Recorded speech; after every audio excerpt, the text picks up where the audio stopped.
Hello everybody, welcome back to your channel Institute of Education. This is Kanhaiya Kumar और हम जो है बिहार से बिलोंग करते हैं और यहाँ पे हम जो है क्लास 10th CBSE का एक न्यू सेशन का आरंभ करने जा रहे हैं। मतलब साइंस सीरीज का ये शुरुआत है, ठीक है। और हमारे साथ जो है आप लोग बने रहिएगा। आपको जो है साइंस के शुरू से लेके लास्ट तक जितने सारे टॉपिक है आपको एग्जाम तक कवर करके मिल जाएगा। और अभी तक हमारे चैनल को आप सब्सक्राइब नहीं किए हैं तो हमारे चैनल को सब्सक्राइब कीजिए और बेल आइकन को दबाइए और वीडियो को लाइक कीजिए और ज्यादा से ज्यादा लोगों तक, अपने दोस्तों तक शेयर कीजिए। अब यहाँ से क्या होता है कि अब हम लोग क्या करने वाले हैं, तो हम लोग जो है अपने साइंस के केमिस्ट्री के पहले चैप्टर से शुरुआत करेंगे।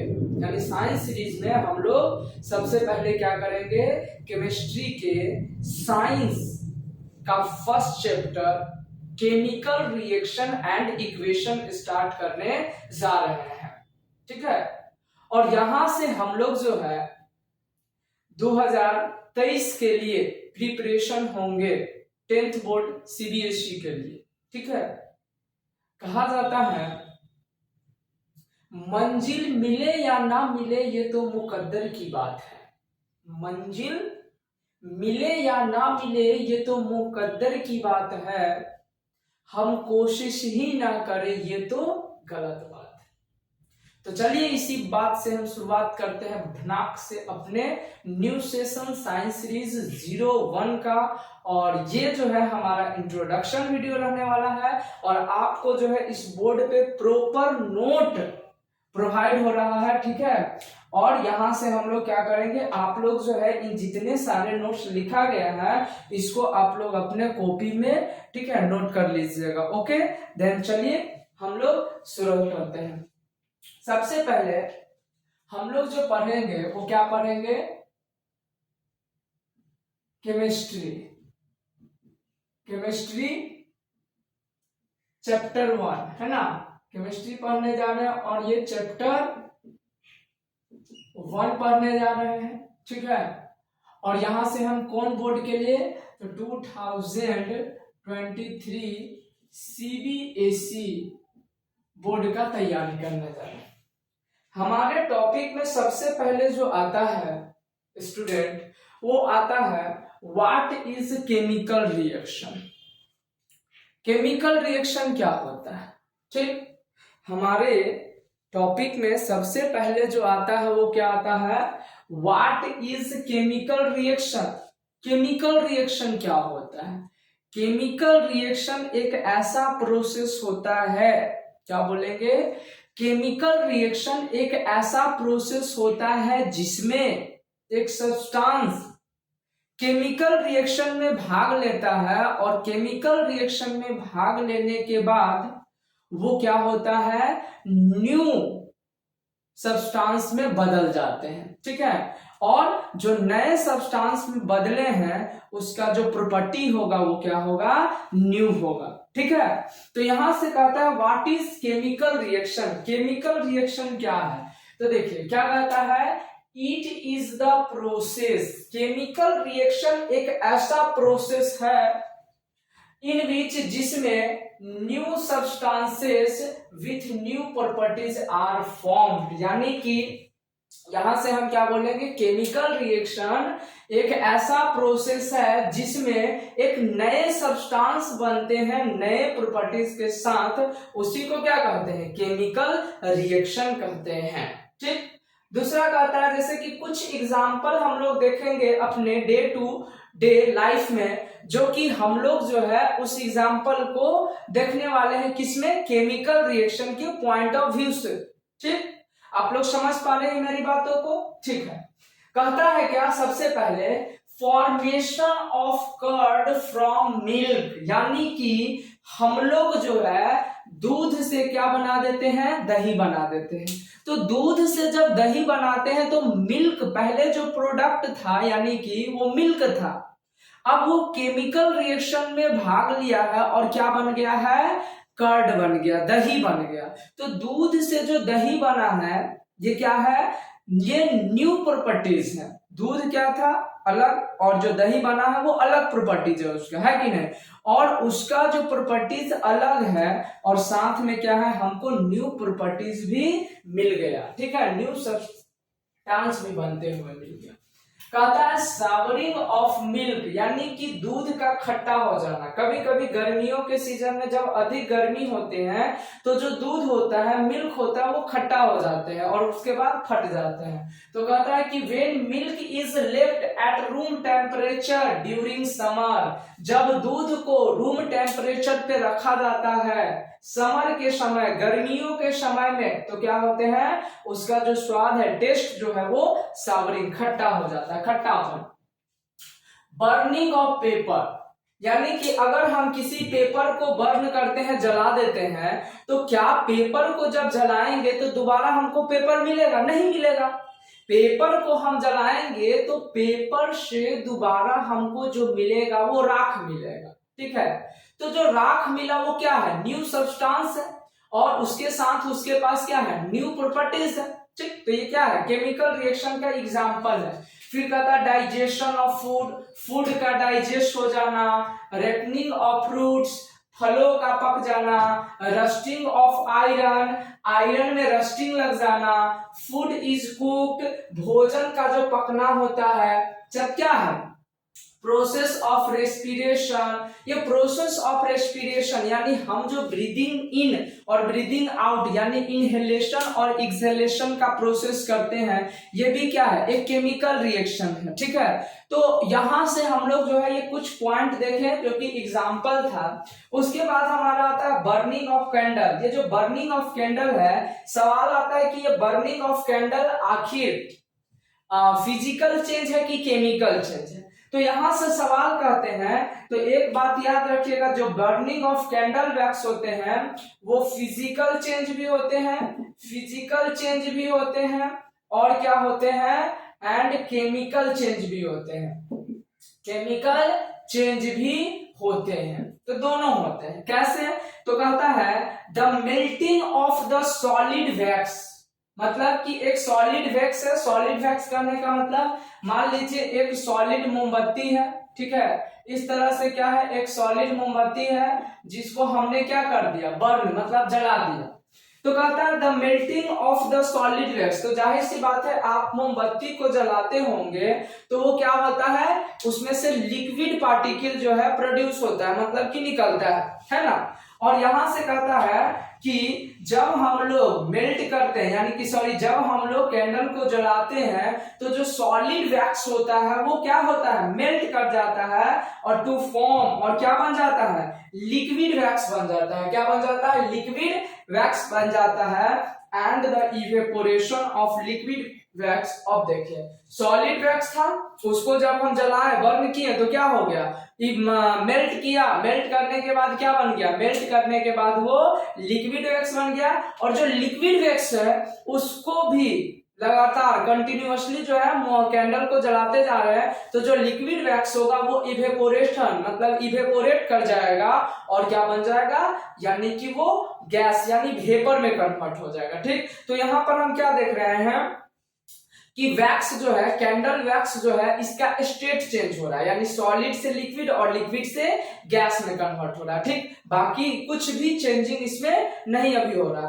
तो यहां से सॉलिड वैक्स था जो मेल्ट होने के बाद लिक्विड वैक्स बना, और लिक्विड वैक्स जो है इवेपोरेशन यानी इवेपोरेट करने के बाद क्या हो गया, यहां से जो है वेपर बन गया। और जब ऐसा रहता है तो वो क्या होता है, फिजिकल चेंज, मतलब यहाँ पर क्या हो रहा है, स्टेट बदल रहा है। और जब भी किसी मैटर का स्टेट बदलता है, सॉलिड से लिक्विड, लिक्विड से गैस, तो यहाँ पर हम क्या बोलते हैं, यहाँ पर हम बोलते हैं कि इस जगह पर क्या हो रहा है, फिजिकल चेंज हो रहा है, ठीक है, नॉट ए केमिकल चेंज। यहाँ पर अब केस 2 देखते हैं। केस 2 में कहता है the burning of the wax vapour. अब देखिए जो वैक्स वेपर जला था, यानी कि जो वैक्स वेपर है वो जब जल रहा था, लिक्विड वेपर वैक्स में लिक्विड वैक्स जो है वो किस में कन्वर्ट हो रहा था, वेपर में कन्वर्ट हो रहा है। अब जब वेपर जलेगा तो वो क्या होगा, केमिकल चेंज होगा, ठीक है, क्योंकि the wax vapour react with oxygen in air. हमारे जो एटमॉस्फेयर है, एटमॉस्फेयर में क्या प्रेजेंट होता है, एयर प्रेजेंट है।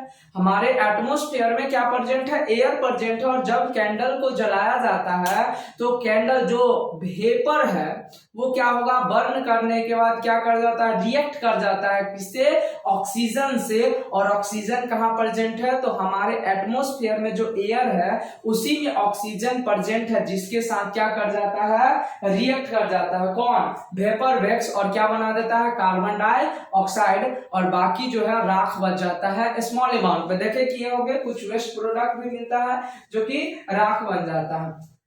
तो क्या होता है, वो ऑक्सीजन के साथ रिएक्ट करता है और टू फॉर्म न्यू सब्सटेंसेस, और नए सब्सटेंस बना देते हैं, क्या, कार्बन डाइऑक्साइड और एस मतलब राख, है ना। तो ये दो न्यू सब्सटेंस बना देते हैं, इसीलिए यहाँ पर हम लोग केस 2 में कहते हैं क्या, वो केमिकल चेंज है, और केस 1 में यानी कि फर्स्ट में हम लोग बोलते हैं फिजिकल चेंज है। यहाँ पर फिर आता है रिएक्टेंट्स। रिएक्टेंट क्या होता है, तो ध्यान से सुनिएगा। मान लीजिए हम कोई दो सब्सटेंस लेते हैं और जब वो दोनों सब्सटेंस रिएक्ट करेगा तब क्या हमको मिलेगा, न्यू प्रोडक्ट मिलेगा, है ना। तो यहां से हम क्या बोलेंगे, यहां से हम बोलेंगे रिएक्टेंट क्या होता है। जैसे मान लीजिए ए है और बी है। ए क्या है, एक सब्सटेंस है, बी क्या है, ये भी सब्सटेंस है। जब दोनों रिएक्ट करेगा तो एक नए सब्सटेंस मिलेंगे।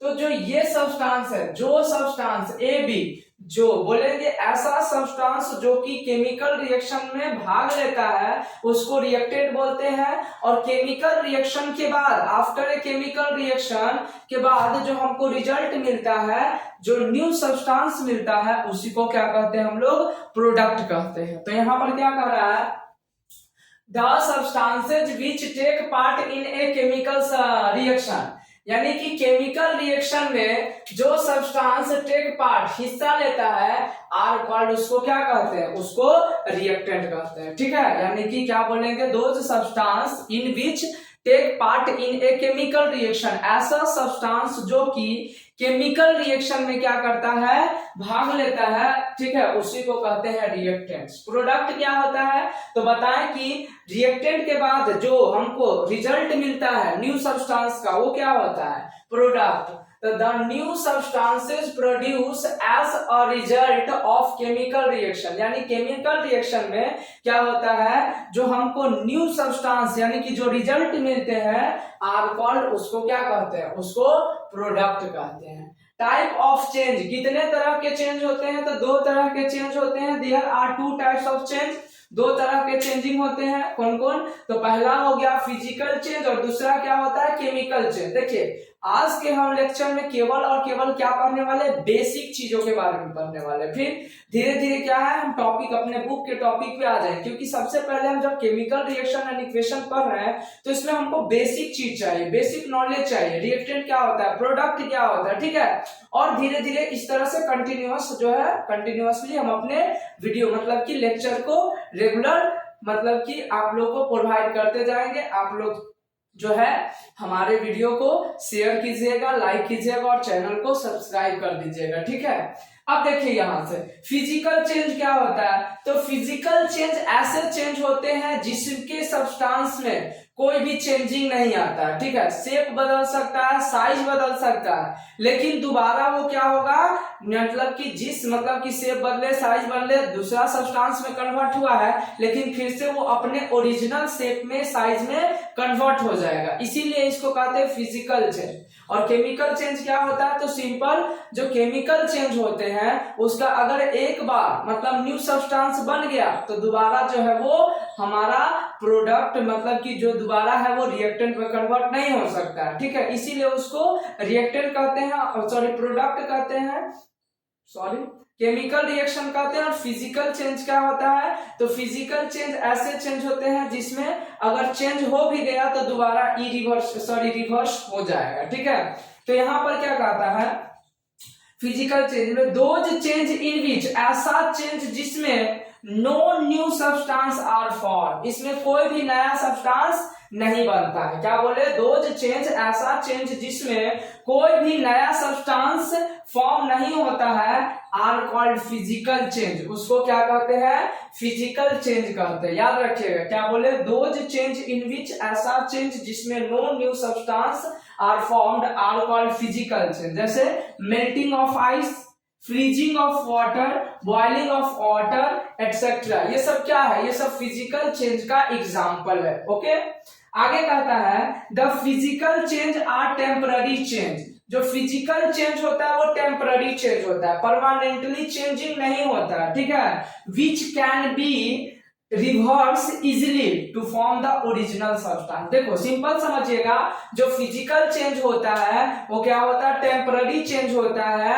और ये जो है काफी आसानी से रिवर्स हो जाता है अपने ओरिजिनल सब्सटेंसेस, ओरिजिनल फॉर्म में, ठीक है।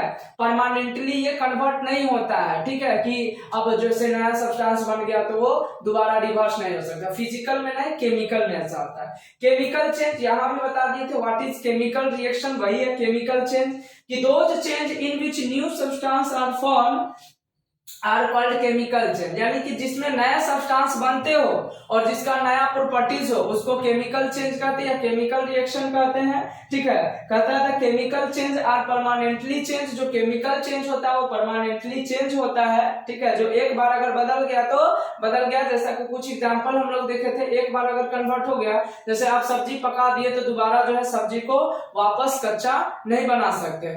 एक बार फल पक गया तो दोबारा आप जो इस फल को कच्चा नहीं कर सकते हैं, है ना। एक बार मान लीजिए पेपर को जला दिए तो दोबारा पेपर नहीं बना सकते, इसीलिए इसको कहा जाता है केमिकल चेंज, कि एक बार अगर किसी चीज में बदल गया तो दोबारा ये रिवर्स नहीं हो सकता। विच आर यूजुअली इरिवर्सिबल, ये क्या होता है? इरिवर्सिबल प्रोसेस होता है। तो हम अपने वीडियो को आज यही विराम देंगे, ठीक है, और फिर मिलेंगे आपसे अगले सेशन में, अगले लेक्चर में। और ये था हमारा इंट्रोडक्शन वीडियो, ठीक है। हम कंटिन्यूअसली अपने वीडियो में बने रहेंगे, डेली आपको एक वीडियो प्रोवाइड करेंगे, ठीक है, साइंस सीरीज का, और मैथ सीरीज भी हम लोग लेके आएंगे, ठीक है, जिसमें हम फुल मैथ कंप्लीटली जो भी वीवीआई टॉपिक होगा, जैसे वीवीआई चैप्टर, कहने का मतलब topic by topic, chapter by chapter हम क्या करेंगे, उसका वीवीआई क्वेश्चन लेके आएंगे। और आप लोग को मैथ सीरीज भी स्टार्ट होने वाला है बहुत जल्दी, अभी साइंस सीरीज करेंगे, ठीक है।